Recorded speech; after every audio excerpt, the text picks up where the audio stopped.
नमस्कार, मैं कुमार वरुण दूरदर्शन के सभी दर्शकों का हार्दिक स्वागत अभिनंदन करता हूं। आज हमारे साथ एक खास मुलाकात में 1976 बैच की आईपीएस अधिकारी मंजरी जरूहार जी हैं। मैं आपका इस कार्यक्रम में स्वागत करता हूं, अभिनंदन करता हूं। मंजरी जरूहार जी राष्ट्रपति पुलिस पदक से सम्मानित भी हैं, स्पेशल डीजी भी रही हैं सीआईएसएफ की, सीआरपीएफ में भी अपनी सेवाएं दे चुकी हैं और हाल में इनकी बहुत चर्चित पुस्तक प्रकाशित हुई है जो कि लगभग सभी प्लेटफॉर्म पर उस किताब की चर्चा हो रही है। मैडम सर अपने पुस्तक अपने शीर्षक की वजह से भी एक नए कलेवर में यह पुस्तक है। मूलतः यह ऑटोबायोग्राफी है, मुझे ऐसा लगता है मैं जब उस पुस्तक से गुजर रहा था। मंजरी जी, एक तो आपकी पुस्तक के संदर्भ में बातचीत होगी और कुछ और संदर्भ है। आपकी जो आरंभिक जीवन यात्रा है, जो आईपीएस बनने से पहले की जो जीवन यात्रा है, उस जीवन यात्रा को आप कैसे देखती हैं? उन जीवन यात्रा के जब स्मृतियों में लौटती हैं तो आज अपने आप को किस रूप में पाती हैं? उन अनुभवों से कैसे आपने अपने जीवन को बनने और आपकी जो जीवन बना है और उसको गढ़ा गया है जो जीवन को, उसमें उसकी क्या भूमिका रही? जब मैं अपने आप को देखती हूँ और जिस तरह से मेरा पालन पोषण हुआ था और जिस तरह से मुझे पढ़ाया सिखाया गया था, उसमें बहुत अंतर हो गया जी। और मेरा जो प्रारंभिक जीवन था वो ही सुरक्षित जीवन था, बहुत ही शेल्टर्ड लाइफ था और सिर्फ इतना ही महत्व था कि हम सब एक अनुशासित ढंग से रहें, जी। अपने बहनों के साथ पढ़ाई करें, स्कूल का शिक्षा ठीक से करें। कॉन्वेंट स्कूल में जाते थे और वहाँ पे जो भी कुछ पढ़ाई वगैरह में हम अच्छे थे, तो हमारे नाना नानी को भी ये बहुत अच्छा लगता था कि हम पढ़ रहे हैं और उसी पे सारा फोकस रहता था। जी। और दूसरा फोकस था कि बचपन में जब हम बड़े हो रहे थे कि सभी कुछ जो एक हाउसवाइफ को सीखना चाहिए, कोई पत्नी के लिए ज़रूरी है, वो सभी काम हम लोग को सिखवा दिया जाए। तो खाना बनाना हो या कढ़ाई सिलाई का काम हो या पेंटिंग का काम हो, गाने का काम हो, वही सारा चीज़ उस वक्त सिखाया जा रहा था। लेकिन ये भी था कि अनुशासन के साथ साथ लाड़ प्यार भी बहुत ज़्यादा था नाना नानी का, लेकिन फिर भी फोकस हमेशा पढ़ाई पर ही था। और बाद में जब ऐसा हुआ कि मुझे एक प्रोफेशन लेना पड़ा, तो फिर पूरा जो कुछ भी हम उस वक्त सीखे थे उसके बिल्कुल विपरीत जीवन हो गया। जी, बड़ी अच्छी बात है आपने कि एक और संदर्भ है आपके जीवन के साथ जुड़ा हुआ। आप लगभग अपनी 5वीं पीढ़ी की लेखिका रही हैं। आपके जो घर परिवार था उसमें साहित्यिक जो पूरा वातावरण था, आपके पिताजी, आपके दादाजी और उससे पूर्व के भी जो लोग थे, तो वह जो साहित्यिक वातावरण आपने जीवन संदर्भ के साथ जो जुड़ा रहा। आप भी अंग्रेजी साहित्य की अध्येता रहीं, अंग्रेजी साहित्य को आपने पढ़ा और उसके माध्यम से सिविल सर्विसेज की तरफ भी आप गई। तो जो साहित्यिक वातावरण था आपके जीवन में, वो आपकी निर्मिति में किस रूप में सहायक हुई? उस वातावरण को आप कैसे देखते हैं? उन संस्मरणों की तरफ लौटते हैं तो क्या महसूस करते हैं? मेरे पिता तो लिखते पढ़ते थे ही, एक अच्छे जाने माने साहित्यकार थे। जी, जी। उनके पहले हमारे बाबा राजा राधिका रमन प्रसाद सिंह, जो जिनको पद्म भूषण भी मिला था, वो भी हमारे साथ घर में हम लोगों के साथ रहते थे जब हम बड़े हो रहे थे। और मुझे बताया गया कि उनके जो पिता थे, यानी मेरे पिता के जो दादा थे राजा राजेश्वरी सिंह, वो भी एक अच्छे लेखक थे। उनके जो पिता थे वो भी लेखक थे। तो 5 पीढ़ी ऑलरेडी थे ही जो लोग लिखने पढ़ने वाले थे, तो घर में माहौल ज़रूर वो रहता था। उस परंपरा को आप आगे बढ़ा रही हैं। हाँ, शायद हम बढ़ा रहे हैं, लेकिन मैंने कभी सोचा नहीं था। तो हम लोग देखते थे कि घर में हमारे बाबा को सुनने के लिए, उनसे पढ़ने के लिए बहुत से छात्र आते थे घर पे, बहुत से स्टूडेंट्स आते थे और शाम को अक्सर उनका बैठ के हमारे वरांडा में उनसे बातचीत होती रहती थी। अगर वो शाम को टहलने कहीं निकलते थे तो पीछे पीछे ये स्टूडेंट लोग उनके साथ घूमते रहते थे, उनसे सुनते थे। तो वो हम देखे थे अपने बाबा को फिर हमारे घर में भी बहुत एटमॉस्फेयर था, एक साहित्यिक परंपरा थी, क्योंकि बाबूजी से हमने सुना था कि उन्होंने 1950 में नई धारा मैगज़ीन का सबसे पहला प्रकाशन किया। उसके पहले ये आचार्य शिवपूजन जी, रामधारी सिंह दिनकर जी और बेनीपुरी जी ने पिताजी से कहा कि हिंदी जगत में एक पब्लिकेशन का एक प्रेस होना चाहिए, तो इसकी बहुत अभाव है, आप इसको शुरू करिए। तो उन्हीं से प्रेरणा लेके बाबूजी ने अशोक प्रेस खोला और 1950 के अप्रैल में पहला नई धारा का प्रकाशन हुआ। और आज हमारे भाई भी नई धारा को चला रहे हैं, प्रमथराज सिन्हा। तो हमारे पिता को बहुत इसका फिक्र रहता था, बहुत सोच रहता था कि पता नहीं उनके जाने के बाद नई धारा चलेगा कि नहीं, लेकिन हमारे भाई ने इसको आगे बढ़ाया है। सो ये हम लोग के लिए बहुत ही सौभाग्य की बात है कि नेक्स्ट जनरेशन भी इसको आगे चला रहे हैं, लिटरेचर को लेकर आगे चल रहे हैं। और इस साल नई धारा का 75वां साल हम लोग मनाने जा रहे हैं, जिसके लिए मेरे भाई ने बहुत बड़ा प्रोग्राम का आयोजन किया है और हम ज़रूर सोचते हैं कि वो एक सक्सेसफुल होगा। तो इस तरह का माहौल तो था ही घर में, और बहुत सारे राइटर्स और पोएट्स भी घर में आते रहते थे। उनकी कुछ स्मृतियों को, संस्मरणों को, जो कि जिसे दिनकर जी के साथ आपके कुछ याद हो या नहीं? दिनकर जी के साथ हमारा कुछ याद नहीं है, लेकिन हमारे समय में महादेवी वर्मा और शिवानी जी आती थी, तो उनके आने से घर में एकदम माहौल ही बदल जाता था। कमलेश्वर जी आके हमारे घर में 2.5-3 महीना रहे थे, नई धारा का विशेषांक निकालने के लिए, नई कहानियों के ऊपर विशेषांक लिखते थे। तो मैं अपने पिता के साथ सुनती रहती थी, खाने के टेबल पर डिस्कशन हो रहा है, एक पॉइंट पे डिस्कशन होता था कि कौन सा कहानी कैसा है, क्या नहीं है। और फिर अंग्रेज़ी के भी नॉवेलिस्ट वगैरह घर पे आते रहते थे। जैसे राजा राव का मुझे याद है कि वो इंग्लिश में बहुत प्रसिद्ध इंडियन राइटर माने जाते थे, और उनका बुक निकलने वाला था बेंड इन द गैंजेस।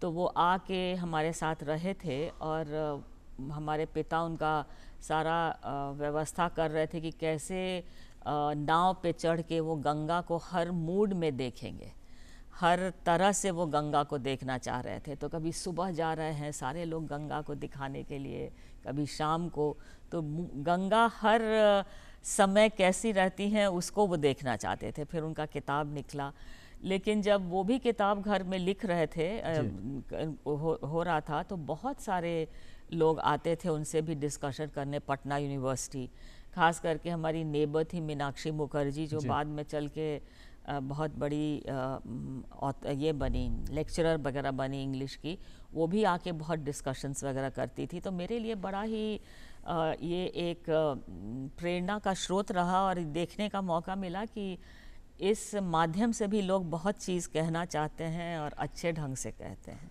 ये बड़ी अच्छी बातें एक है कि वो जो साहित्यिक जो मिजाज था, कहीं ना कहीं वो साहित्य संस्कृति के प्रति जो एक लगाव था, वो पारिवारिक संस्कार से आपने अर्जित किया।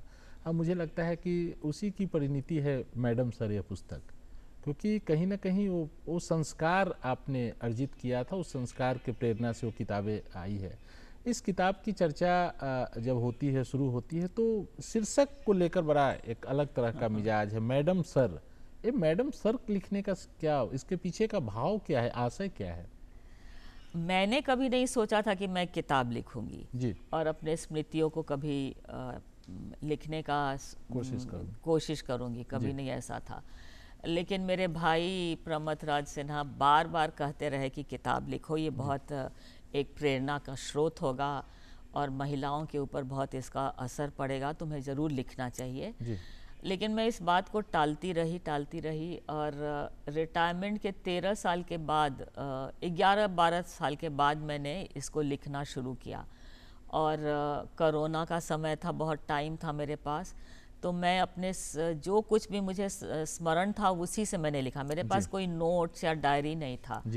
और मैंने उसी कहानियों के संबंध में लिखा या उसी केसेस के बारे में लिखा जो मेरे बिल्कुल मेरे दिल को मेरे प्रोफेशन के समय में छू दिया था और जो हमें बहुत इमोशनली इम्पैक्ट किया था। बिल्कुल मेमोरी से मैंने ये किताब लिखा। जी जी।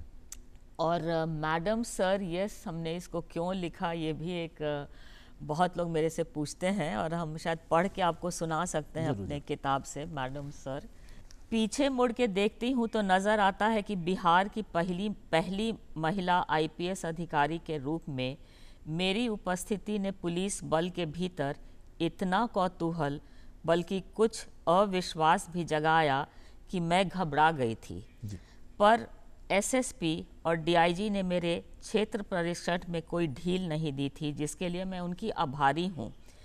मेरे साथ वे पुरुष सहकर्मियों के समान ही व्यवहार करते थे और हर वह काम करवाते थे जो एक अधिकारी को उस दौरान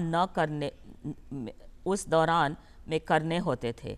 लेकिन एक महिला अधिकारी की उपस्थिति के अधीनस्थ कर्मचारियों को ज़रूर एक विचित्र दुविधा में डाल दिया था।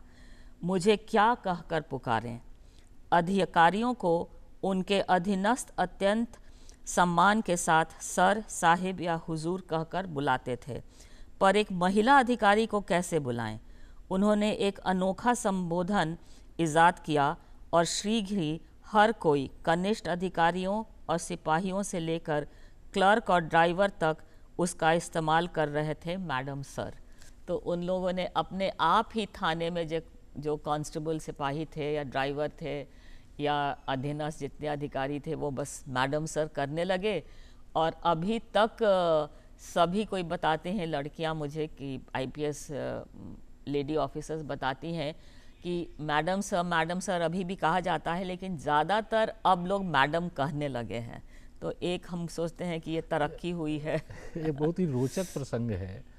तो मैं जानना चाहता हूँ कि यह जो सेवा, लगभग आपने जो सेवा की, उसमें कई तरह की चुनौतियों का सामना आपने किया होगा एक महिला होने के नाते। उन चुनौतियों को आप अब किस रूप में देखती हैं? ये बात सही है कि बार बार जब मैं शुरू में पुलिस आईपीएस में आई जी। और पुलिस एकेडमी में भी गई, तो वहाँ एक दूसरे किस्म का चुनौती था। वहाँ चुनौती ये था कि 100 मेल ऑफिसर्स थे और सिर्फ हम 6 महिलाएं थीं, तो उनके साथ ही सारा ट्रेनिंग करना पड़ता था। ये कुछ नहीं है पुलिस में, आईपीएस में, कि महिलाओं के लिए अलग ट्रेनिंग होगा और अलग नॉर्म्स होगा और जो पुरुष अधिकारी हैं उनके लिए अलग ट्रेनिंग होगा। बिल्कुल बराबर से नहीं, बदल ही नहीं सकता है, बदला ही नहीं जा सकता है, क्योंकि सारा जो हमारा पे का स्ट्रक्चर है, प्रमोशन का स्ट्रक्चर है, वो एक तरह से बनाया हुआ है, जिसको बदलना, कि कहना कि ये महिला के लिए अलग है और पुरुष के लिए अलग है, वो संभव ही नहीं है। और महिला ऑफिसर्स भी हम नहीं चाहते हैं कि हमारा जो ये इक्वालिटी का बराबर रहने का जो ट्रेडिशन चला रहा है, उसको कोई उसको किसी तरह से तोड़ा जाए, नहीं तो फिर हमें वैसे ही कोने में डाल दिया जाएगा जैसे शुरू में था। अभी महिलाओं ने अपना अधिकार वैसे ही बना लिया है, बिल्कुल बराबर से। और ये हमारे लिए बहुत ही एक गर्व की बात है कि हम एक शोल्डर टू शोल्डर मैन मार्च करते हैं। पुलिस एकेडमी का ट्रेनिंग भी बिल्कुल बराबर था, लेकिन जब हम स्टेट में आए 1977 में, तो उस वक्त बहुत पीछे ठेलने की कोशिश की गई और कहा गया कि ये महिला आने से आप हमारे बिहार में काम नहीं कर सकती हैं। और किरण बेदी 1972 में दिल्ली में काम कर रही थी, तो डीजी ने कहा कि पहले उनका फाइल मंगाएंगे तब हम आपका पोस्टिंग करेंगे। मेरे साथ 5 अन्य पुरुष अधिकारी भी आए थे, उनका पोस्टिंग हो गया, लेकिन मैं अपने बैच में 3rd पोजीशन पे थी जब मैं बिहार आई थी, और 2nd पोजीशन पे थी जब मैं बिहार आई थी, लेकिन फिर भी मेरा पोस्टिंग नहीं कर रहे थे। और जो मेरे से जूनियर थे हमारे रैंक में, उनका पोस्टिंग कर दिया गया। लेकिन मैं उस वक्त तक बहुत जुझारू हो गई थी, मैं कोई चीज़ अपने हक को छोड़ना नहीं चाहती थी, और मुझे लगता था कि ये मेरे लिए ज़रूरी है, क्योंकि जब मैंने सेम ट्रेनिंग किया है, बिल्कुल बराबर से किया है, तो मुझे क्यों नहीं वही इज्जत और वही रैंक दिया जा रहा है जो पुरुष को दिया जा रहा है। तो मैं ज़िद करती रहती थी कि मेरा पोस्टिंग करिए, लेकिन इन लोगों ने किया, पटना शहर में ही किया। लेकिन मैं ज़रूर कहती हूँ कि जैसे मैंने लिखा भी है कि ट्रेनिंग में मुझे जब हम पटना में ट्रेनिंग करने लगे तो उसमें कोई कसूर नहीं था, बिल्कुल अच्छे ढंग से मेरा ट्रेनिंग हुआ। और मैं ललित विजय सिंह जो मेरे डीआईजी हैं उनको मैं बहुत याद करती हूँ, क्योंकि उन्होंने मुझे कभी महसूस नहीं होने दिया कि मैं एक लेडी ऑफिसर हूँ। और उन्होंने नाइट राउंड हो या इंक्वायरी करना है या केस देखना है, वो सभी जगह, चाहे गांव में जाना है या नगर में जाना है, सभी जगह वो भेजते थे और बड़े कड़ाई से मेरा ट्रेनिंग करते थे। ये तो आपने आपके प्रारंभिक शुरुआती जो आपके कैरियर था उसकी बात है। अंतिम समय तक आप जब रिटायर हो रही थी उस समय डीजी रही आप, स्पेशल डीजी रही सीआईएसएफ की। उस समय की जो वहाँ जो पुरुष की जो मत है वो उसमें कुछ बदलाव आपको देखने को मिला कि फिर उस तरह के फेसेस को आप फिर आपसे जो शुरुआत दौर में जो आपने महसूस किया वही महसूस आपने अंतिम दौर में भी किया? नहीं, बहुत चेंज हो गया। और करीब 2008 तक हम बिहार में ही रहे जी। और बिहार में काम करते रहे। हम एसपी भी बने, बहुत हल्ला करने पर, डीजी से मिलने पर, चीफ मिनिस्टर को भी मैंने कहा कि मुझे डिस्ट्रिक्ट दिया जाए, क्योंकि एक पुलिस ऑफिसर को फील्ड पोस्टिंग करना बहुत ज़रूरी है। तो मैं बोकारो में एसपी भी थी, जहाँ इसके बारे में मैंने लिखा है जी। और उसके बाद मेरा सिलेक्शन पुलिस एकेडमी के लिए हो गया, जहाँ मैं आईपीएस ऑफिसर्स का ट्रेनिंग करने लगी। वो एक नया चुनौती था मेरे लिए। और स्टेट में चुनौती जो था वो एक्सेप्टेंस के लिए था, कि मुझे स्वीकार किया जाए कि मैं वही काम कर सकती हूँ जो कोई पुरुष कर सकते हैं। लेकिन पुलिस एकेडमी में जब मैं गई और वहाँ हमें प्रशिक्षण देने को कहा गया, तो एक दूसरे तरह की चुनौती थी कि आईपीएस ऑफिसर्स, बिल्कुल ब्राइट यंग माइंड्स को पढ़ाना लिखाना, उनको सही ढंग से ट्रेनिंग देना, उनका काउंसलिंग करना। महिलाएं भी आने लगी थी। लेकिन वो मेरे लिए एक अपॉर्चुनिटी था कि हमारा एक्सपोजर बहुत ऑल इंडिया लेवल पे हो गया। जी जी। और जो भी कमी मुझे स्टेट में लगता था कि है, वो मेरा बिल्कुल ख़त्म हो गया। मुझे कोई चीज़ से एक कॉन्फिडेंस बहुत ज़्यादा बढ़ गया कि हम कुछ भी कर सकते हैं। लेकिन हम बता रहे हैं, लेकिन जब उसके बाद हमें ये कभी नहीं महसूस हुआ कि मुझे पीछे ठेल रहे लोग। उसके बाद मैं बिहार भी आई तो बराबरी पर रही, गवर्नमेंट ऑफ इंडिया में भी गई तो कभी ये नहीं फील होने दिया गया कि मैं एक महिला हूँ, जो शुरू में वैसे ही था कि हमेशा आप महिला हैं, आप कर सकेंगे कि नहीं। लेकिन जब मैं एकेडमी से वापस लौटी तो उसके बाद कोई इस पे चर्चा नहीं था। एक बात और होती है, जब भी आपकी चर्चा होती है तो हंटर वाली के साथ आपकी हाँ, चर्चा ये बात होती सही है। और उसके पीछे क्या मुझे लगता है कि जब मैं एसपी बोकारो होके गई तो जिस माहौल में मेरा पोस्टिंग हुआ वो एक बड़ा अजीब सा माहौल था। वहाँ बहुत इनडिसिप्लिन था। जो पहले एसपी गए थे उनके साथ पुलिस का बहुत ख़राब व्यवहार हुआ था। तो लोग घबराए हुए थे कि कहीं उनका एकाएक ट्रांसफ़र कर दिया गया था और मुझे भेजा गया। तो मुझे बहुत लोग समझा रहे थे कि संभल के रहिएगा, कहीं पुलिस के लोग आपके साथ भी कुछ ऐसा नहीं कर दें। तो थोड़ा ये था, मतलब लोग सोच रहे थे कि पता नहीं हम काम कर सकेंगे नहीं। तो जब हम वहाँ गए तो हमने कहा कि जब हमारा ट्रेनिंग ही हुआ है पुलिस का काम करने के लिए तो हमें कमी क्या है। तो मैं अपना पुलिस का काम बहुत लगन से करने लगी और मैं बहुत एक्टिव थी और कहीं भी जीप उठा के मैं चली जाती थी, रात हो चाहे सुबह हो। हम बहुत यंग थे, 5-6 साल का ही सिर्फ नौकरी हुआ था, तो कोई कहीं हमें डर नहीं था, ना कहीं हमको कोई रोक सकता था। तो लोग हमें देखना चाहते थे कि सडनली यहाँ का माहौल कैसे बदल गया, यहाँ पे जुआ ख़त्म हो गया, पीने का परंपरा बंद हो गया। तो तरह तरह का कहानी बताने लगे लोग और सभी लोग मुझे देख नहीं सकते थे। तो ये भी कहानी जिसके बारे में मैं लिखा है कि लोग कह रहे कि हम बड़े तेज़ तर्राक हैं और हम बड़े हेल्दी ऑफिसर हैं, बहुत अगर हम ट्रक को धक्का दे देंगे तो ट्रक चल देगा, लेकिन ऐसा कोई बात नहीं था। तो मुझे लगा कि जिन लोगों ने मुझे रियली देखा नहीं था वो अपने मन से ये हंटर वाली का कहानी शुरू कर दिए। तो हमारे पिता और माँ को भी लगता था कि पता नहीं तुम्हें हंटर वाली। मेरे दोस्त जो जानते हैं कि हम तो बहुत ही एक डेलिकेट माहौल में ब्रॉटअप हुए थे, क्यों हंटर वाली लोग कहते हैं। लेकिन मैं बाद में सोच रही थी कि हंटर वाली का नाम होने से मुझे फ़ायदा ही हुआ, क्योंकि एक हम स्ट्रिक्ट ऑफिसर और एक डिसिप्लिन्ड ऑफिसर के जैसे इमर्ज किए। पुलिस रिफॉर्म की जो बात चलती है, कहीं ना कहीं उसके साथ भी जुड़ा हुआ है क्या? बाद में उस पर कमेटी भी बनी थी पुलिस रिफॉर्म को लेकर। हाँ, पुलिस रिफॉर्म के लिए बहुत सी कमेटी बनी है और बहुत से रिकमेंडेशंस हुए हैं। जी, और उस पर काम भी हुआ है। जैसे अभी डीजी के लिए पैनल जाता है, किसको बनाया जाएगा जी। बहुत सा चेंजेस रिक्रूटमेंट के प्रोसेस में भी हुआ है। लेकिन काम करने के माहौल में हाँ अभी भी कमियां हैं और पुलिस को पीपल फ्रेंडली बनाने के लिए पूरा कोशिश हो रहा है। और अब टेक्नोलॉजी का भी बहुत यूज़ हो रहा है ताकि जो गैप है उसको कम किया जा सके between police force and senior officers and the public. इस गैप को कम किया जाए, इसके लिए बहुत काम हो रहा है। आप CISF में रही, CRPF में रही, वहाँ महिलाओं को लेकर क्या चुनौतियाँ हैं? क्योंकि वहाँ तो बॉर्डर सिक्योरिटी आपको जाना होता है, महिला भी जाती है, तो वहाँ एक अलग तरह की चुनौतियों को लेकर लोग देख रहा है क्या? वो चुनौतियाँ कुछ अलग है जब क्या? हम सीनियर ऑफिसर हो के CRP और CISF में गए तो एक्सेप्टेंस में कोई चुनौती नहीं होता नहीं, था। आपका एक्सेप्टेंस नहीं, जो लेकिन अब जो हाँ, लड़कियां वही जा रही हम हैं। बताते हैं आपको कि ये बहुत ज़रूरी हो गया था कि महिलाओं को रिक्रूट किया जाए, CRP में भी और CISF में भी जी। और जब मैं CRP में थी तो 1-2 बटालियन था और मैंने देखा कि उनको किस तरह से ट्रेनिंग दिया जाता है। उनको कश्मीर में भी डिप्लॉय किया गया, इन लोगों ने आतंकवादियों को भी मारा। आपने पार्लियामेंट अटैक में देखा होगा कि एक महिला को कितना सम्मानित किया गया क्योंकि वो कितना बढ़िया उसने काम किया था।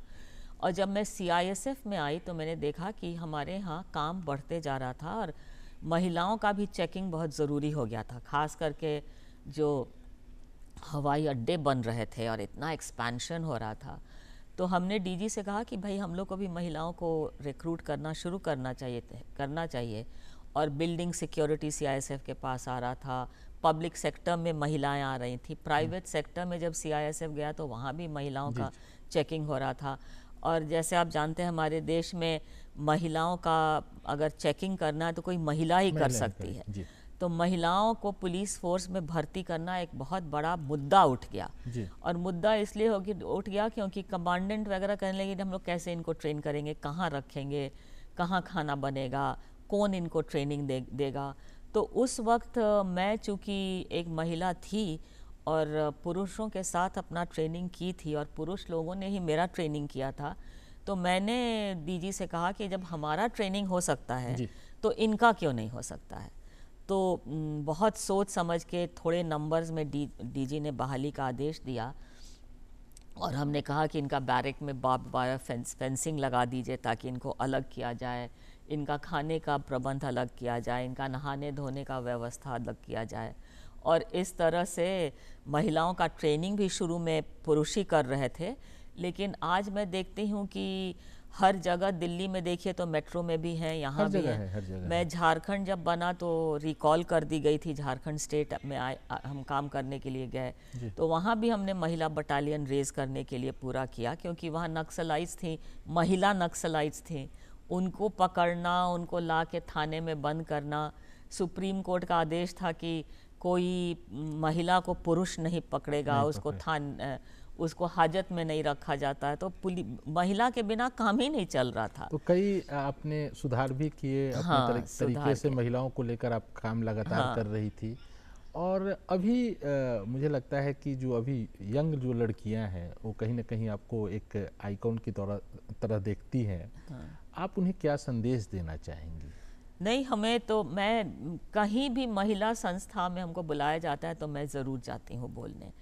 और जब से मैं पुलिस के नौकरी में आई, अगर महिलाओं का कॉलेज हो या स्कूल हो जहाँ लड़कियाँ पढ़ती हैं, वहाँ मैं चाहे कितनी भी व्यस्त हूँ ज़रूर जाती हूँ बोलने के लिए और अपना टॉक देने के लिए। अभी भी रिटायरमेंट के बाद भी मैं इंडिया में सभी जगह जाती हूँ जहाँ भी मुझे बुलाया जाता है। तो मैं महिलाओं को ये कहती हूँ कि उन्हें कोई भी तरह से अपने को कम नहीं महसूस करना चाहिए और जो भी नौकरी वो करना चाहती हैं उसके लिए बहुत पहले सोच समझ के काम करना चाहिए, पढ़ना चाहिए, लिखना चाहिए।